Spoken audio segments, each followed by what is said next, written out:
Welcome, everybody, to the Awake and Sober podcast, a podcast about life and recovery through Christ. Yeah, buddy. We back. Yeah. We here. I always look forward to podcast day. I look forward to Wednesdays. Yeah. 1, it's podcast. 2, it's pickleball. Yeah. 3, it's my Friday. Lucky. But I'm working tomorrow. Gotta It's get there some Monday. time. Yeah. It's my Monday. It's Monday for some Yeah, of I us. heard you guys whining about that or on the one podcast that I was editing and that I wasn't a part of. I'm like, Yeah. Derek talking about how it's his Monday and It was your It Friday. was my Friday. yeah. Jeremy's like, what? I got one more day. Yeah, you got one more day. That's it.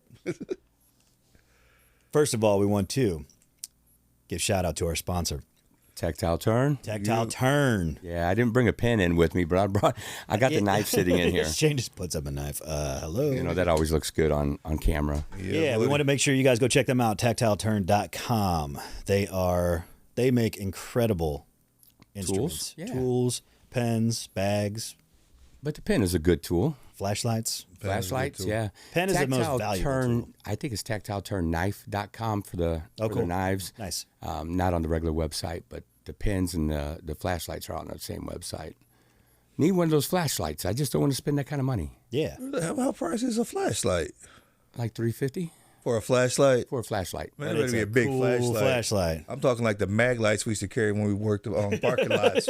Security, you know, like you hit somebody with that thing, they ain't going nowhere but down. Yeah, you don't hit people with these. These are just really good color, clarity, and yeah, it's a different style of flashlight. Check out the link on our bio. Yeah, without a Get doubt. there with the bio. Without. Also, we want to make sure you guys like, share, and subscribe.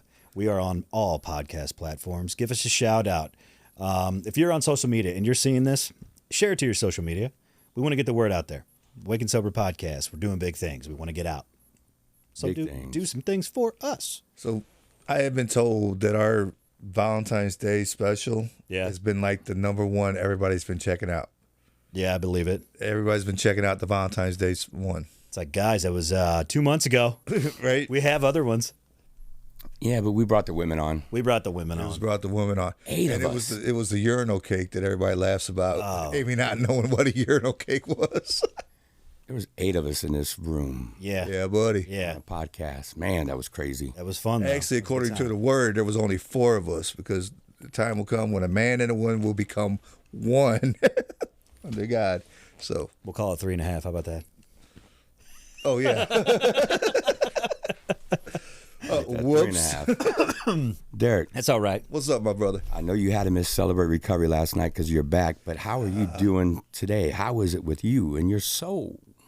My soul is good, no matter what it is it seems to be going through, man.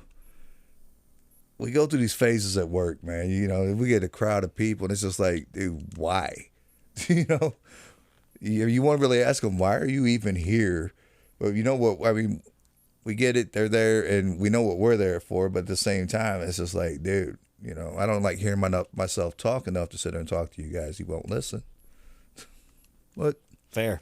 at the same time, we had a big meeting in our first group today, which I really thought really did a big job. And somebody had stood up and shared that something I had shared with them has been helping them in their recovery. And hey, okay, I guess I'm doing what I'm supposed to be doing. Yep. So for the 12 that don't listen, there's the one that does. That's all that matters, That's man. it. It's all about that one.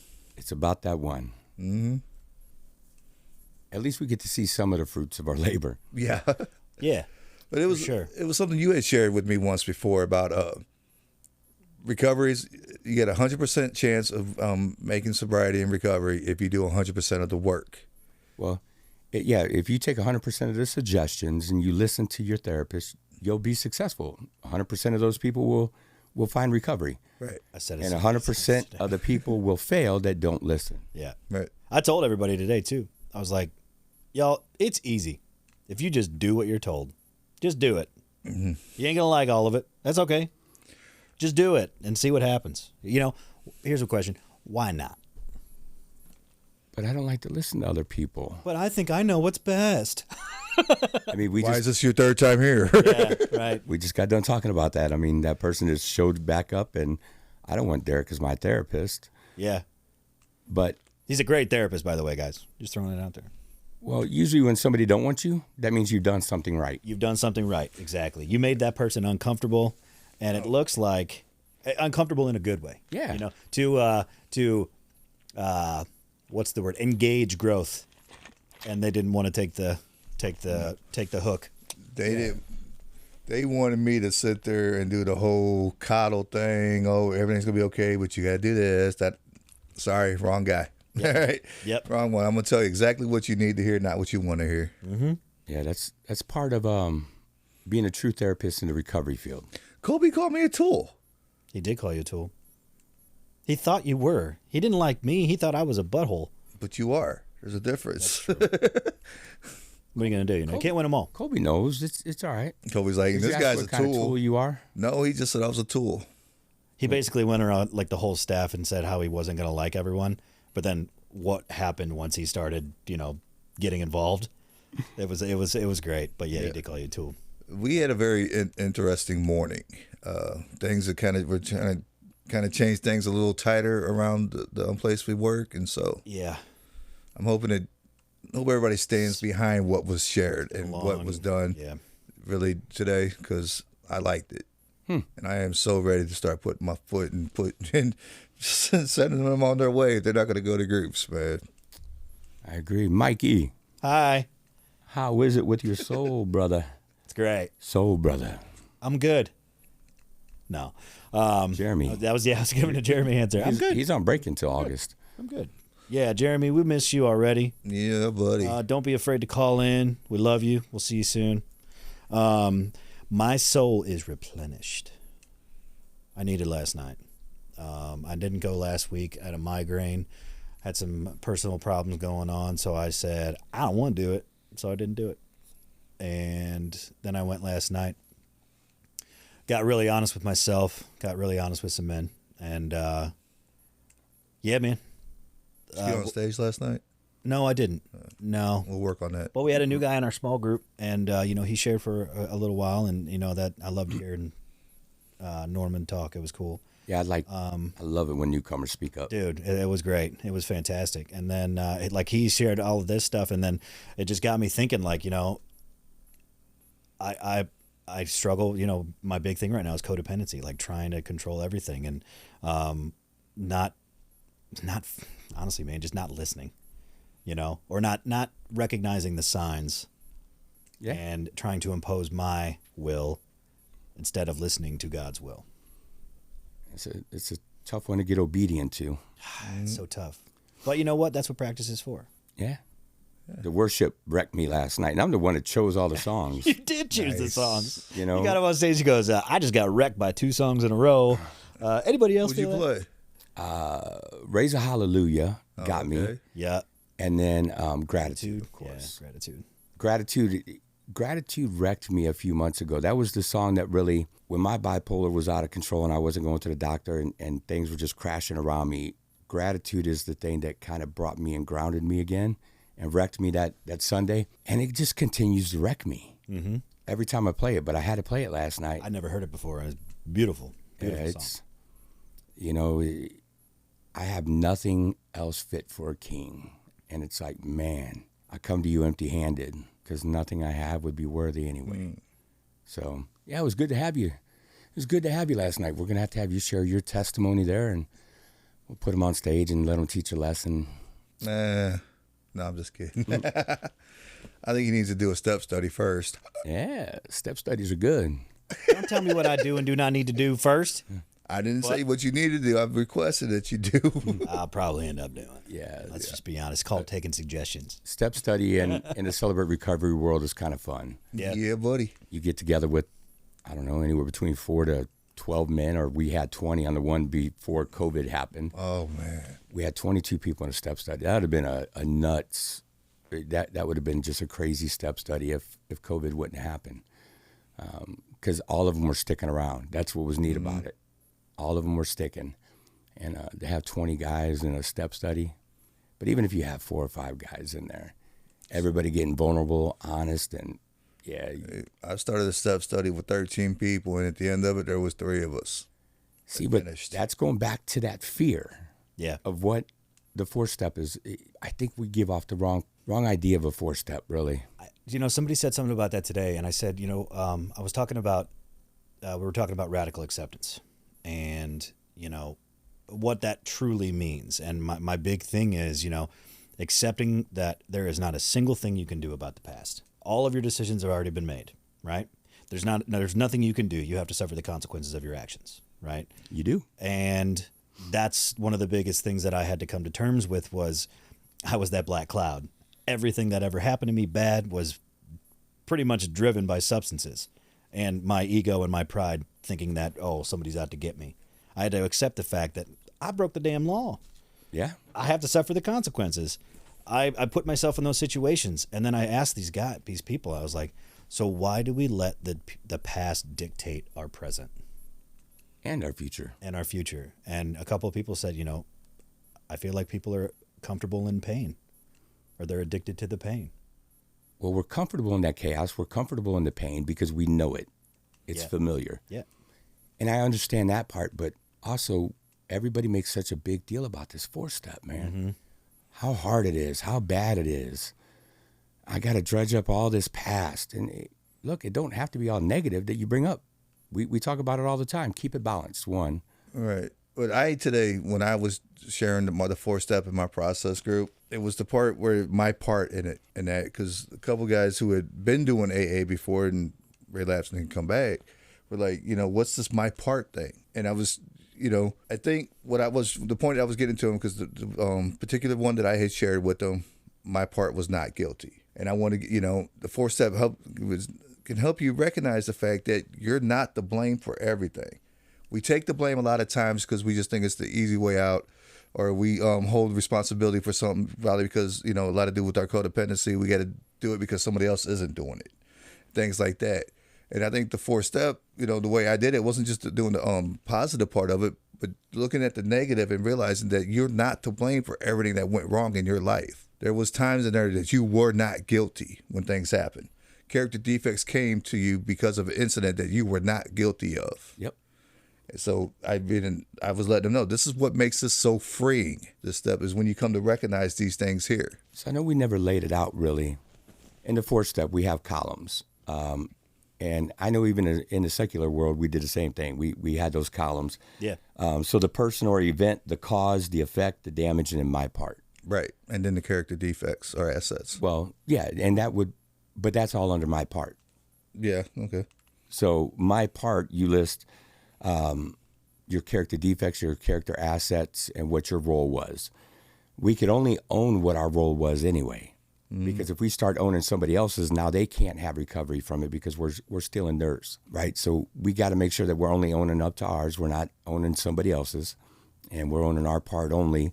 But yeah, that's where we listed character defects. But when you go through it, the cause would be the events and incidences that happen, the effect, the feelings, the emotions, my belief system, shame, guilt, inadequacies, damage, what losses, broken relationships, financial, fear and intimacy and distrust. And then when you get into my part, that's when you get into character defects, choices, addictions, behaviors, compulsions, attitudes, and who are the people that I hurt because of those things. And so it's all laid out for us, and it's such an easy roadmap. It's not hard. I mean, does it suck bringing up the past? Yeah, but I know I'm getting ready to do something about it. Yeah. I can't change it, but I'm going to do something about it because I'm going to change the character defects that came out of all that past crap. Bringing it up helps you learn from it, helps you identify where you're at. As you see growth. It sucks, but at the same time, that's where true growth happens, is when you're uncomfortable.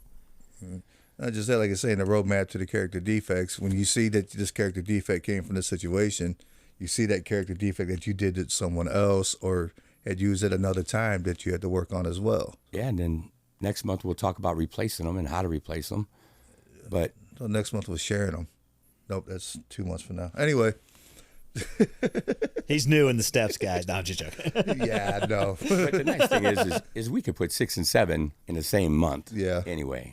Yeah. 8 and 9 in the same month. When I went through, it was 6 and 7 together. Yeah. So that's what I'm doing right now. I'm on 6, going through 6, and I think we might spend a little bit more time on 6, but we're doing 6 and 7 together. So What does that list look like? what's that now? So what does that list look like? Of my step 4? Step 6. Oh, step 6? Ain't that what it's? Yeah. Make a list of your character.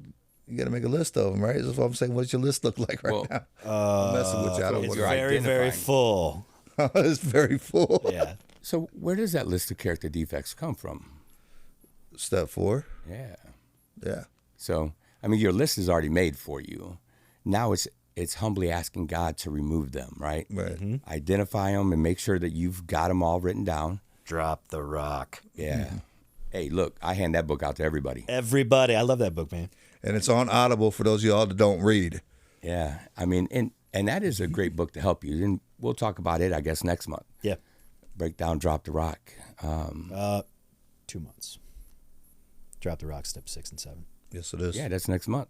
No, this is 5 is next month. We should be doing 4 and 5 together anyway. probably. So why not? Let's go ahead and start moving into step 5 here. So why do we share our 4th step with somebody? Well, hang on. We'll get to that. Oh, man, What are some character defects? Because a lot of people won't know Yeah. what a character True. defect is. So, coming from the AA side, okay, defects of character are defined as uncharacteristic reactions to life's difficulties, such as fear, envy, pride, resentment, and jealousy. The Big Book of AA states that these defects are the root cause of most problems with alcohol or other drugs. These defects can manifest in many forms, such as difficulty controlling emotions, impulsivity, and a lack of self-esteem. They can be challenging to recognize and address. However, they are essential in living a life free from the grips of addiction. A list of defects of character in AA. They include resentment, anger, fear, cowardice, self-pity, self-justification, self-importance, egotism, self-condemnation, guilt, lying, evasiveness, dishonesty, impatience, hate, insincerity, perfectionism, and intolerance. That last one I can't stand. What about Perfectionism. I'm a perfectionist. I can't stand it. One of the big things I hope people understand is just because you exhibit a character defect does not make you inherently bad or wrong. no, that it don't. What's the term? What's the other term they use in AA? There's a lot. Which one? What I mean for character defects, shortcomings. Shortcomings. Yeah, and it says that in each fellowship about shortcomings. CCR. Yeah, I don't remember seeing it. yeah. It's a polite way of saying it, maybe a character defect. Yeah. Shortcomings. That sounds a little more harsh to me than character defect. I don't know. I feel like You got an opposite of a character I defect. feel like you it's got a easier. character asset. Yeah, but at What do the you same have time, for? What do you have for a a shortcoming? defect is direct. Shortcoming Ongoing? is you are naive to the fact. Oh, is that what it is? Yeah, you know something is wrong, but you don't know what it is. Or you're exhibiting some things and you just don't know what they are. Like a number 4 in a dimension 5. Yeah. Why? With that one out. Counselor jargon. There you go. Anyway, so What was the hardest part of the 4th step for you? doing it. What do you mean? That's I broad. didn't. Well, I didn't want to do it. I mean, laziness, I guess. I don't know. I did it. Pride. Honestly, it was all about that pride because I truly did not think there was that much wrong with me that I truly needed to do a 4-step. So it took me 4 years in my recovery to actually do a 4-step for real.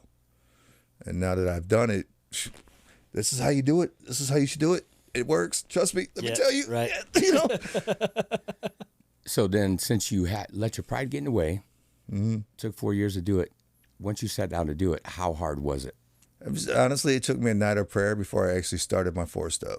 Okay. But once I started doing it, it just started working. That's what I mean. So once you started writing, once a pen went to paper, how was it? It was fine after that because that's when So once the anxiety's gone and the worry, the fear, all those things are now out of the way and you started writing, I just kept writing.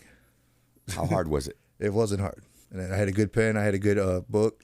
So that kind of went together, Yes, I'm the kind of guy that had to have a $100 pen and a $50 notebook to sit there and do my 4-step. If that's who you are, go ahead. It's okay. It's allowed. If you got the money, do it.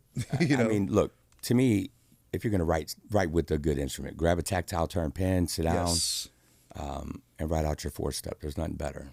I wish I would have had a tactile notebook Yeah. doing it too. That would have been awesome. I wish we all had a tactile Right. turn notebook. Wink. That'd be nice. Come on, hurry up. What's up, buddy? Well, get them out. Get them out. How about for you, Mike? Because now if you're on step 6 and 7, you obviously just wrote out your 4-step. How was it? So we took a break after 5. We took a break. Once I talked to my sponsor, we took a little bit of time off, and I did my 4-step probably like, I'm not going to lie, probably like 5-6 months ago. It's hard. It was hard for me to identify the things that I wanted to tell another man. I did more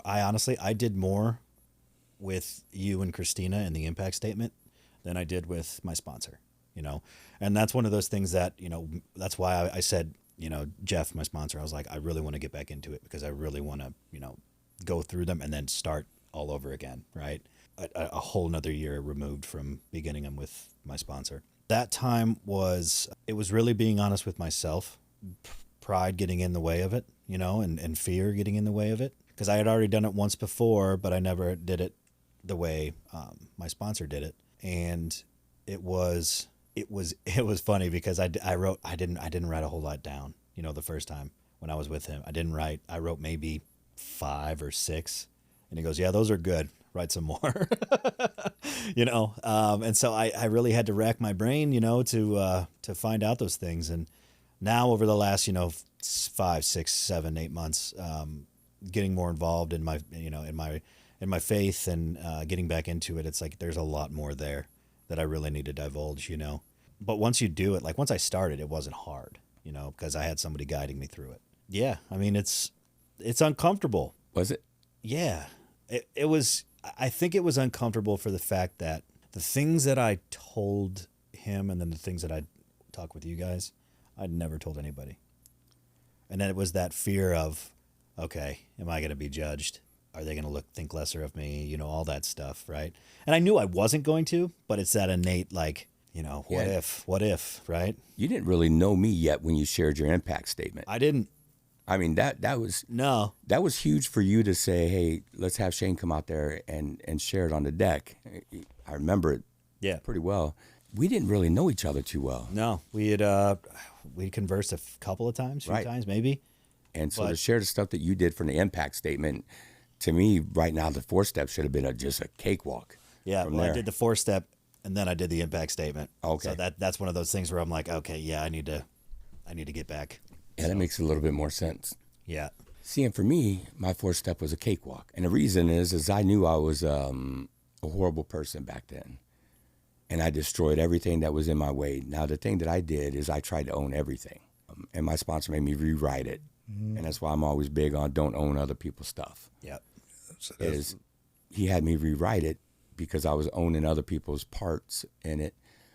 But I already knew how bad of a person I was. I'm like, I don't mind the 4-step. The 4-steps are going to be a breeze. I already know I was a POS, is what I would say. I was worried about the 9th step. That's what I was worried about. I could have cared less about the 4-step. I'm like, man, how am I going to find enough paper to list all the people I've harmed? I don't know if they made them enough paper. No. So that's what I was afraid of. I was just afraid of the 9th step. The 4-step was a cakewalk. I was not afraid to dig in at all. And that's probably why I view it so differently. Yeah. So I know we've gotten on here and we talked a couple of times where we've had situations where I guess we were, I don't want to say confronted because that's not exactly how it was, but, we sat down in love and we shared with each other. It wasn't until that actually had come upon my situation that I actually did a 4-step. Yeah. And it actually made it easier to do because having to surrender like I did, I knew there was only one way to truly do this, and that was to actually go through with it all. And that, if I remember correctly, that's how that happened.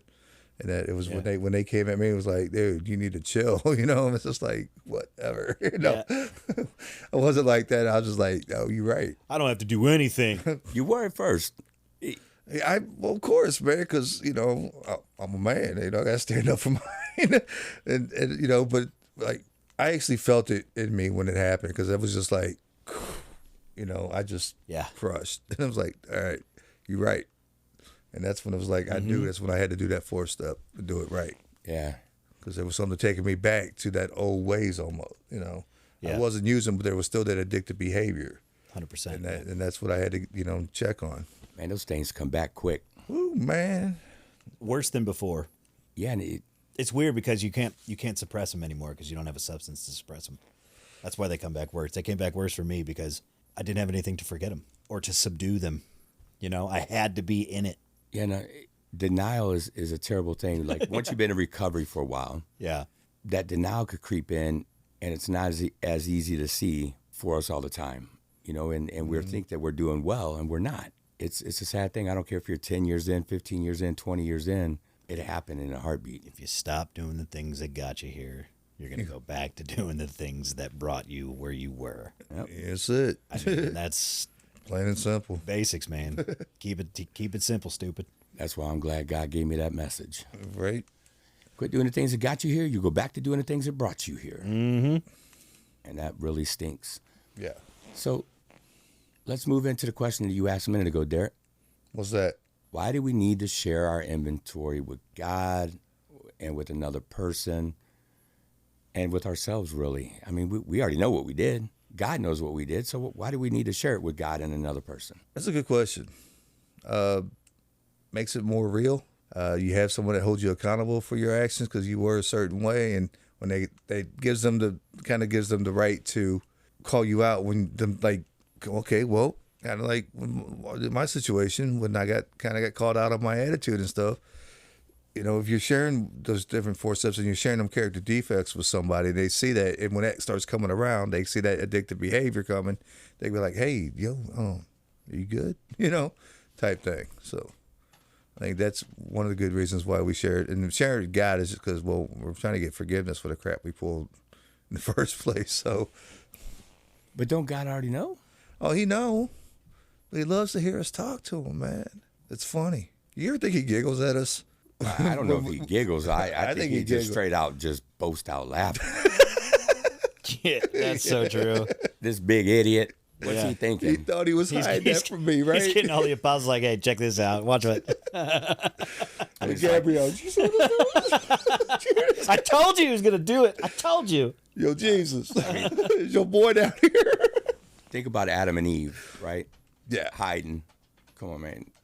We can't hide from them. But yeah, I would say it's a confession. Confessing it, it gets it out. It humbles us. There's nothing more humbling than, Having to share your issues with another guy? yeah. Yeah. That really makes things more vulnerable and stuff. I think the reason we do it is just to let go. That was my biggest thing. I just needed to tell somebody. I needed to get all of this stuff off my chest. Confessing it. The getting it stuff out. that like was just like, you know. And it's funny because after I said it, and I'm not lying here when I say this, like after I said it and I talked about, you know, the abuse and all my defects and the thoughts that came from that, once I shared it, I stopped thinking about it. Did you? I really, really did, because it was finally like, okay, cool, it's out in the open. It doesn't control me anymore. And that's why I tell, you know, all the clients that we work with, it's like the more you talk about your issues, the less power it's going to have over you. And they're like, what do you mean? I go, guys, what I'm saying is just be honest and open, get it off your chest, because it worked for me and it's going to work for you. Yeah, and I loved writing it. Writing it, Right. it became real. Well, Yeah. that's what makes sense that 4 and 5 are the way they are, because one, you write it out on step 4, and then in step 5, you get it off your chest even more by sharing it, you know, making the confession to somebody else. So, therefore, confess your James 5:16. Therefore, confess your sins to each other and pray for each other so that you may be. healed. Yes. Love that one. Yeah, I mean, once we confess it, we don't have to dwell on it. But that was a good thing about writing it too. I didn't have to dwell on it. And that's been like my big thing since I've been back in the counseling position. Is I got people writing letters after letters after letters, and they're just like, dude, I'd never thought about that. Well, of course not, but this is why you're here now. You know, this is your 3rd time in a place. Try this one out, see how this works for you. I wish people would understand what writing does for your brain. Oh, it's therapeutic. There's nothing more exciting than when you're having a family session with you know, on Zoom session, got this guy's family with me, and we're talking, and they're asking him, is he journaling? And I've never shared this with the family. And they're asking him, is he journaling? He looks at me and goes, did you talk to them? I'm like, no, I ain't said a word to him. But I guess a couple of the other, his brothers or his sisters had issues, and they were told to journal and stuff like that. And he just thought it was everything. I was like, dude, if they're telling you, and I've been telling you, Might give want it to a try shot, you know? And And then I had another guy come in today, and he's like, "Dude, I've been to 6 places already. You know, I might as well just leave. There's no reason for me to be here. I'm not going to learn something. Have a seat. You know, Yeah. let's talk about this." They ended up breaking down, tearing in my thing, and he's got a stack of homework to do now. So Homework is good. yeah, Homework is good and writing is good. I'm always teaching pen to paper now, and it's really been the biggest comeback positive in my cases is that people are like, "Dude, I feel so much better." Why is that? I don't know. You know, especially when they write a upsetting letter to a family member that they haven't talked to in years, and then they get to light it on fire. They love that part. I prefer them to read it to an empty chair and then keep it. You don't have to give it to them, but there's something about that. You might want to go to it later and check it out, right? And so I like having that whenever you're writing a letter to a family member that even if you're not going to give it to them. I did that at the last church I was appointed to. I had someone come in and I had her write a letter to her best friend. You want to talk about a person that's never worked a day of recovery in their life. But we made her work a little bit of a 4-step and then wrote this letter to her. And that was the most freeing experience. But I'm like, hold on to this, you know, but we put a chair in the middle of the floor and she got to just spill it to the chair. And it worked well. I just like them to keep that just in case. But there's freedom in lighting it on fire for some people. Some people put it in a balloon and tie it to a balloon and let it go. Or there's the ones that do just seal it up in an envelope and never look at it again. It's what works for you. Works for you, but I'm telling you, pen to paper. Yeah, pen to that paper part is where it's at. Yeah. What are you looking up there, Mike? You know what, man? You scripture. shared how you were doing this week. I shared how I was doing this week. You're right. He does tend to do that too. He just goes straight into the conversation. You didn't. How's your soul? It is. And the bad thing is I can't say that it's bad. It's just great. Tuesdays come really quick in my week, though. Yeah. I mean, it just happened last night, and I'm thinking Derek's teaching this upcoming Tuesday. He's teaching on hope. And I got to get ready for next Tuesday already. So these Tuesdays come really quick, but it keeps my soul just filled because I get wrecked at worship. And no, we don't have a live band, but you know what? Don't have to have a live band. I mean, it's just the spirit is there. It's moving. I see a change in myself. I see a change in the people around me, my family. And heck, I cut grass for the first time in I don't know how many years yesterday. Ever. I mean, I used to cut it back in the day, but I haven't cut grass ever since I lived here. I had a service come and do it. But I broke out in small group last night. I was like, "Oh, thank you." When he said he cut his grass, I'm like, "It was rough, dude." I was waiting for that lawnmower sale that never happened. So, Yeah, it's springtime. What happened there, sir? You know who we're talking to. yeah, I mean, I was supposed to have a spring Black Friday, and they didn't have any good sales. But man, my soul has been good. I needed Celebrate Recovery back into life, like a full time. Hey, this is, I have to be there. I get to be there. Just something about it. Something about it. Getting ready to do a wedding here later on this month. Those always fill the soul. And then we did some planning today for Celebrate Recovery, which fills me up. But we did forget to plan baptisms. I got a couple of people asking about reaffirming faith and being baptized. And I'm like, oh, man, we're going to have I hope they're ready for a big splash. I know I'm doing it. There's nothing better. So, What? yeah. You getting baptized? I was once, but I think I need to again. Why? Just kidding, man. I'm just. Well, yeah, we reaffirmed Pastor, that I think faith. you know this, the reaffirmation of faith. Yeah. I got one. James 1:22. Uh-oh. Search me, O God, and know my heart. Try me and know my thoughts, and see if there be any grievous way in me, and lead me in the way everlasting. Lamentations 3:40, let us examine our ways and test them, and let us return to the Lord. All those go with that 4-step pretty well. I don't have one right now. So I guess, Mikey, before we close, besides that scripture, man, what do you got for people on this 4-step, 5th step? 4-step, 5th step. Just do it. Nike it, huh? Nike it. Yeah, I mean, honestly, you will feel validated once you talk to another person about it. Because a lot of times, if you share it with someone, hopefully a sponsor, odds are they have been through or they know someone or they've had experience with exactly what you're going through. There's a lot of wisdom in sponsorship, and I am grateful that I have a good sponsor who, and he even says, I haven't gone through all the things you have, but I've gone through some things, and there's lessons in everything. And just because one thing happened to one person and not the other doesn't mean that there's not a lesson to be learned. So get it done. Do it. Amen to that. Free yourself. Free yourself from all of it. D. Yeah, man. I'm free. I know we discussed last week, how freeing the 4-step was, and I myself did not recognize how freeing it actually was, so I had pointed it out to others. It's a lot more freeing that you guys really, don't be afraid to do it. Get in there. Like I've shared before, my thing is start off light and work to the heavier weight, like you're in the gym. And it seems to flow out a lot easier once you get started. Just get past that barrier that's holding you back. Whatever it is that's stopping you, the pride, the arrogance, whatever it is, man. Once you get past that barrier, that pen hits that paper, the truth starts coming out. And you start digging in and finding out all those issues. That's, again, the roadmap to the character defects that you take care of in the later steps. And stuff start coming out, and you start seeing the different things that you had did because of those character defects, which all related back to this one episode. Or it actually, you see this, you had this character defect as you did this situation, which came from another episode, and you wouldn't have done this if this didn't happen. And you start digging deeper into your whole 4-step thing. And a lot of it started with something that we had no part in. Right. And that's what I want people really to recognize, their part in it. A lot of times, we blame ourselves for everything that could go wrong and stuff. And a lot of times, we're not to blame.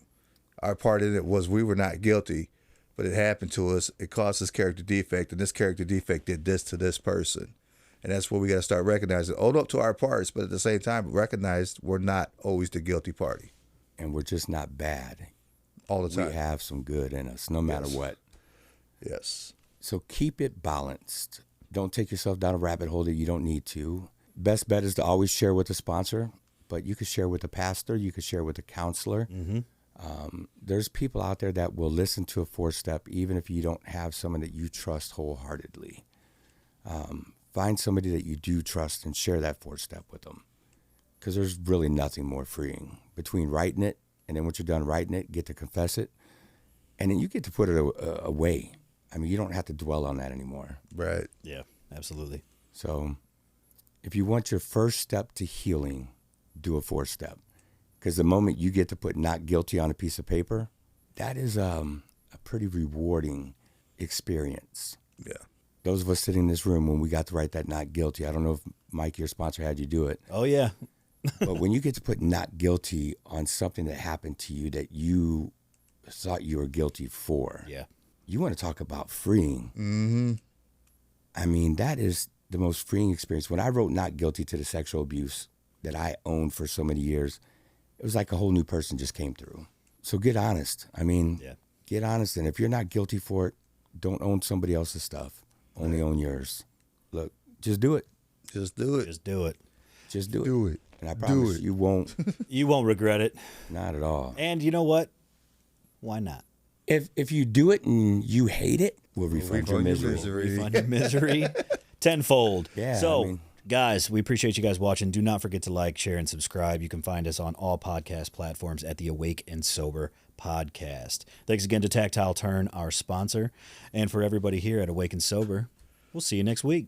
Peace. Peace.